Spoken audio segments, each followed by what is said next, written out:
ये है पश्चिम बंगाल के टीएमसी लीडर ममता बनर्जी। इनको तो आप जानते ही हैं और ये इन दिनों चुनाव आयोग और सेंट्रल फोर्स पर सवाल उठा रही हैं। इनका कहना है कि केंद्रीय बलों का काम बॉर्डर सुरक्षा है, न कि मतदान प्रक्रिया को मॉनिटर करना। Is it their duty?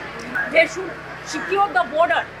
Instead of secure the border, they are securing one political party. लेकिन सवाल ये है कि क्या ये बयान चिंता से ज्यादा एक राजनीतिक बेचैनी को दिखाता है? दरअसल चुनाव आयोग ने सेंट्रल फोर्स की तैनाती इसलिए की ताकि वोटिंग निष्पक्ष हो और आम लोग बिना डर के मतदान कर सकें। बंगाल का चुनावी इतिहास हम सब जानते हैं। यहाँ चुनाव होना मतलब हिंसा होना, चाहे वो विपक्षी कार्यकर्ताओं पर हमले हो, बूथ कब्जाना हो या वोटरों को धमकाना। ममता बनर्जी ने यह भी कहा कि राज्य पुलिस हालात संभाल सकती थी। रियली? अगर ऐसा होता तो पिछले कई सालों से चुनावों में हिंसा नहीं हो रही होती, लोग बिना डरे बूथ तक पहुँच रहे होते। और ममता जी, आपको याद दिलाना चाहूंगी, ये वही बंगाल पुलिस है जिसे आप अपने फायदे के लिए यूज करती हैं, जिसे आप अपने इशारों पर नचाती हैं एक कठपुतली की तरह। साथ ही कई रिपोर्ट्स और वीडियो सामने आए हैं जिनमें पोलिंग बूथ के आसपास गड़बड़ी देखी गई, वोटिंग प्रक्रिया को प्रभावित करने की कोशिशें और टीएमसी के गुंडों की तरफ से दूसरे पार्टी के लोगों के साथ मारपीट भी देखी गई। और ऐसे में एट्रोसिटीज की बात आप कर रही हैं, जिन्होंने कभी भी टीएमसी के गुंडों के खिलाफ कोई कार्रवाई नहीं की। And now you are saying never seen such atrocities bye